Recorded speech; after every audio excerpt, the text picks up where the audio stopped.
Considéré comme le plus grand fleuve de l'Antiquité, l'Euphrate cache des événements historiques et des secrets qui dépassent la compréhension humaine. Mais quelque chose de terrible est en train d'arriver à ce fleuve. Chaque année, il devient de plus en plus sec et de nombreuses personnes en Asie occidentale souffrent déjà du manque d'eau dans ce fleuve qui a toujours été si grand et si imposant.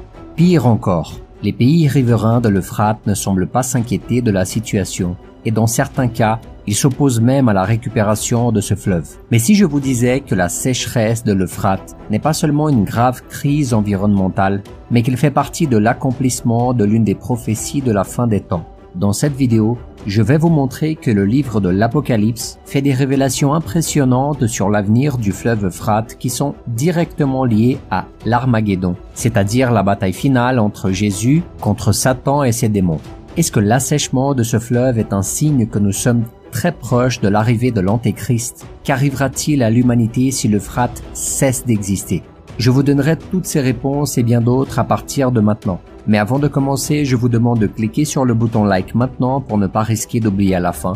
Abonnez-vous maintenant à notre chaîne et si vous le souhaitez, vous pouvez devenir un membre officiel en cliquant sur le bouton rejoindre et soutenir notre travail comme le font chacun et chacune de ses frères et sœurs. Merci infiniment pour votre générosité et que Dieu continue de vous bénir, vous et votre famille. Selon le chapitre 2 de la Genèse, l'Euphrate est l'un des fleuves qui traversent le jardin d'Éden.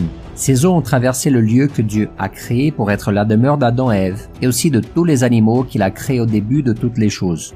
Dès le chapitre 15 de la Genèse, nous voyons que le fleuve a été désigné par Dieu comme l'une des frontières de la terre promise qui serait accordée aux descendants d'Abraham. Ce jour-là, l'Éternel fit alliance avec Abraham en disant « C'est à ta descendance que je donne ce pays, celui qui va du fleuve d'Égypte jusqu'au grand fleuve, jusqu'à l'Euphrate. » Actuellement, ce fleuve prend sa source là où se trouve la Turquie, il traverse la Syrie et l'Irak et se termine dans le golfe Persique. L'Euphrate est long de 2700 km et constitue la principale source d'eau potable pour des millions de personnes dans ces trois pays. En plus de ça, ces eaux sont utilisées pour alimenter des centrales électriques qui fournissent du courant pour plus d'1 million de familles. Mais ce qui a toujours été une région pleine de croissance et très fertile devient récemment un lieu de peur et d'incertitude, car sa principale source d'eau est tout simplement en train de disparaître. Selon les autorités iraniennes qui surveillent la situation de l'Euphrate, au cours des 3 dernières années, la saison des pluies de la région a commencé plus tard et s'est terminée plus tôt, ce qui a entraîné une diminution considérable du volume d'eau dans le fleuve. Et à certains endroits,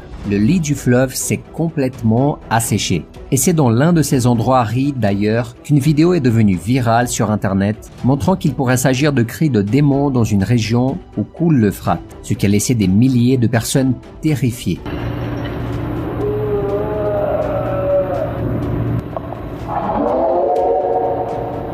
En effet, selon certains rapports, les bruits proviendraient des 4 anges déchus qui ont été emprisonnés par Dieu et qui ne le seront que lorsque la prophétie du chapitre 9 de l'Apocalypse sera accomplie.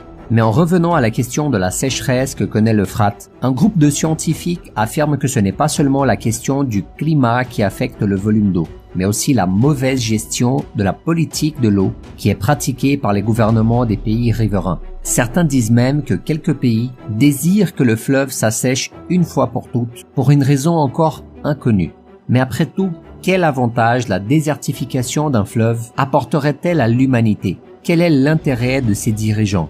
Mes frères et mes sœurs, il s'avère que c'est précisément avec la mort du fleuve que la prophétie de l'Armageddon s'accomplira enfin. Selon la Bible, les rois de l'Orient marcheront sur la terre ferme à l'endroit où l'Euphrate rencontre la montagne de Megiddo, où ils combattront tous l'armée du Christ lors de la bataille finale.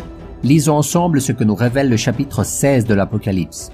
Le 6e ange versa sa coupe sur le grand fleuve, l'Euphrate, et le fleuve s'assécha pour préparer la voie aux rois qui viennent de l'Orient. Je vis sortir de la gueule du dragon, de la gueule de la bête et de la bouche du prétendu prophète 3 esprits impurs semblables à des grenouilles. Ce sont des esprits de démons qui accomplissent des signes miraculeux et qui vont vers les rois de toute la terre afin de les rassembler pour la bataille de ce grand jour du Dieu Tout-Puissant.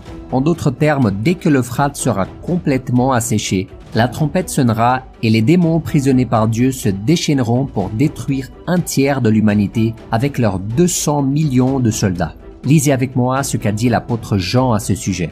Le 6e ange sonna de la trompette, et j'entendis une voix venant des 4 cornes de l'autel d'or qui est devant Dieu. Elle disait au 6e ange qui tenait la trompette, « Relâche les 4 anges qui sont enchaînés près du grand fleuve, l'Euphrate. » Ainsi les 4 anges qui étaient prêts pour l'heure, le jour, le mois et l'année, furent relâchés afin de faire mourir le tiers des hommes. Et cela ne s'arrêtera pas là, mes frères et mes sœurs. Ces 4 esprits maléfiques mobiliseront les dirigeants de l'Occident pour qu'ils traversent l'Euphrate et combattent l'armée de Jésus. Et cela signifie que nous nous rapprochons de plus en plus de la fin des temps. Et rappelez-vous que le processus de désertification de l'Euphrate a commencé il y a 35 ans et il s'accélère de plus en plus. Il semble que l'esprit de l'Antéchrist soit déjà à l'œuvre dans la vie de ses dirigeants, les poussant à accélérer l'assèchement de ce fleuve.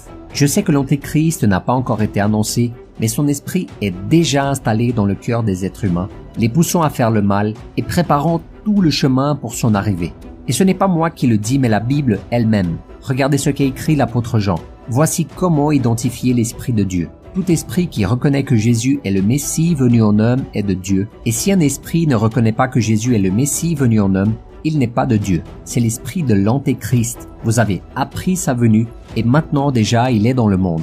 Alors mes frères et mes sœurs, c'est pourquoi je souhaite vous donner quelques conseils. Nous ne devons pas nous concentrer uniquement sur les rumeurs concernant la construction du 3e temple à Jérusalem. Nous n'avons pas non plus besoin d'attendre l'annonce du grand accord de paix entre les principales nations et religions qui précédera l'enlèvement de l'Église du Christ. Tout cela ne fera que clore ce qui se passe déjà aujourd'hui sous nos yeux, notamment la sécheresse de l'Euphrate. Vous n'avez pas à avoir peur de l'Antéchrist, encore moins de la bataille d'Armageddon, car la parole de Dieu nous assure que Jésus gagnera la guerre contre l'ennemi et le jettera dans les temps de feu brûlant et de soufre, où il sera tourmenté pour toute l'éternité. Je sais que tout cela est très effrayant, mais si tu donnes ta vie à Jésus-Christ maintenant et que tu vis selon sa parole, le Seigneur te gardera du jour du jugement et t'emmènera vivre l'éternité à ses côtés dans la nouvelle Jérusalem, un royaume où il n'y aura pas de peur, pas de douleur, pas de mort et pas de larmes. Vous ne devez pas non plus vous inquiéter de savoir quand cela se produira,